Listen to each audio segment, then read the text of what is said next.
så vil jeg gerne invitere dig med indenfor i min nyeste bog, Personlig Styrke.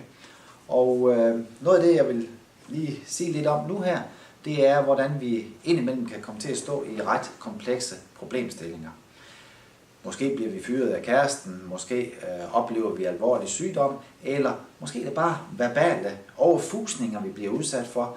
Men fælles for de her oplevelser er, at det tager enormt meget af vores kapacitet. Vores hjerne kommer til at køre rigtig meget omkring, hvordan er det, jeg skal komme op med det her. Måske kører hjernen meget i, hvor uretfærdigt eller urimeligt det er. Og hvis vi gør det, så er det i hvert fald sikkert, så laver vi kun oplevelsen endnu værre. Englænderne har et udtryk, der hedder a blessing in disguise, og det betyder egentlig, at af og til, så kan vi stå over for noget, hvor vi ikke rigtig kan se nogle formål med, hvorfor skal vi trækkes igennem det her. Men hvis vi går det igennem, så kommer vi typisk ud på den anden side med forøget styrke, ja, typisk med nogle gevinster.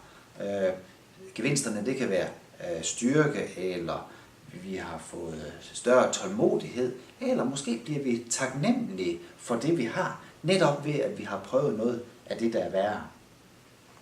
I bogen her, der bliver du præsenteret for to personer, Johannes og Cecilia, som med deres familie bliver trukket igennem 20 års forskellige livsudfordringer, ligesom du og jeg også bliver udsat for livsudfordringer. Og det, der er interessant, det er, hvordan er det, de håndterer de her livsudfordringer.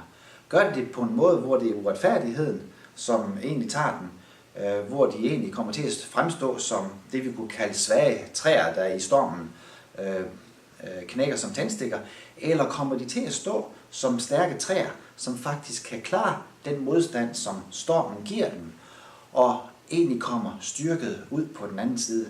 Ja, det kan du komme med på den rejse, og jeg kan love dig, noget af det, der sker på den her rejse, det er faktisk, at du kommer til at genkende en hel del hos dig selv.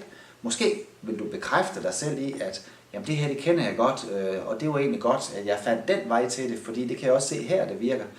Men måske kommer du også til, og det tror jeg, du uværligt vil komme til, opleve, at der er nye mulige veje til, hvordan du kan håndtere det, du faktisk står med.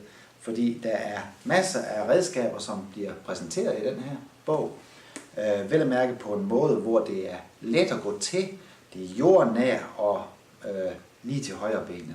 Så har du lyst til at vide noget mere om bogen, så kig videre på min blogside.